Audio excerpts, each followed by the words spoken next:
Muling nagbukas ng bagong yugto ang SB19 para sa musikang Pilipino. Pangarap ng bawat henerasyon ng mga artista na maipakilala ang musikang Pilipino sa ibayong dagat. Ngunit iilan lamang ang nagtatagumpay na gawin ito ng tuloy-tuloy. Mas kakaunti pa ang nagiging bahagi ng mga institusyong humuhubog sa pandaigdigang industriya ng musika. Kaya naman naging napakahalaga ng mga nagdaang linggo para sa SB19. Kamakailan lamang ay lumagda ang grupo ng kasunduan sa United Talent Agency or UTA, isa sa mga nangungunang talent agency sa buong mundo na kumakatawan sa mga kilalang mga awit, artista, atleta at iba pang personalidad. Sa ilalim ng kanilang kasunduan, ang UTA ang magiging kinatawan ng SB19 sa buong mundo na magbubukas ng mas maraming oportunidad para sa international concert tours, mga estratehikong pakikipag-partner at patuloy na pagpapalawak ng kanilang karera sa pandaigdigang entablado. Isa itong mahalagang tagumpay na sumasailalim hindi lamang sa patuloy na paglago ng SB19 bilang grupo, kundi maging sa lumalaking tiwala ng mga pandaigdigang organisasyon sa husay at talento ng mga Pilipino. Hindi nagtagal, sinundan pa ito ng isa pang makasaysayang tagumpay. Sa July 28, lalahok ang SB19 sa Global Spin Live ng Grammy Museum sa Los Angeles.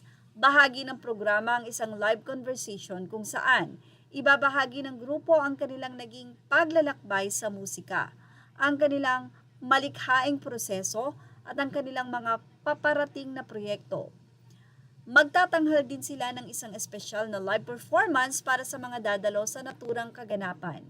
Kinikilala ang programang Global Spin Live bilang isa sa mga prestihiyosong plataporma na nagbibigay ng pagkakataon sa mga artists mula sa ibang panig ng mundo na maipakita ang kanilang talento sa pandaigdigang madla.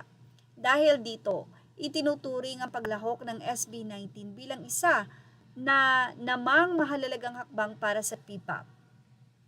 Kung titingnan ng magkakahiwalay, kapwa kahanga-hanga ang dalawang tagumpay na ito. Ngunit kapag pinagsama, mas malinaw ang mas malaking kwento na kanilang isinusulat. Sa loob ng maraming taon, madalas na nakasusukat ang tagumpay ng mga Pilipinong artista sa ibang bansa sa pamamagitan ng mga paminsang-minsang konsyerto, mga kantang nagiging viral o pakikipagtulungan sa mga dayuhang mga awit. Ngunit, ang unti-unting binubuo ng SB19 ay higit pa rito. Unti-unti silang nagiging bahagi ng mismong pundasyon ng pandaigdigang industriya ng musika. Ang pagkakaroon ng representasyon mula sa isang malaking international talent agency ay hindi lamang tungkol sa pagkakaroon ng manager o kinatawan. Nangangahulugan din ito ng pagkakaroon ng access sa mas malawak na network na makatutulong upang maabot ang mas maraming tagapakinig, makapagtanghal sa malalaking entablado at makabuo ng pangmatagalang karera sa labas ng Pilipinas. Ganon din ang kahalagahan ng kanilang paglahok sa Grammy Museum. Matagal nang kinikilala ang institusyong ito bilang lugar kung saan hindi lamang ipinapakilala ang musika ng mga artist, kundi maging ang kanilang kwento. Sa nasabing achievement na ito ng SB19, hindi lamang sila ang makikinabang, kundi ang buong industriya ng music industry dito sa Pilipinas. Isang bagay na tila pati ang malalaking ahensya dito sa Pilipinas ay dinaig ng SB19 ng Once Entertainment matapos silang eksklusibong pumirma ng kanilang partnership sa UTA. At yan ang ating Showbiz Now update. Images are all credit to the rightful owners. Thank you for watching Showbiz Now.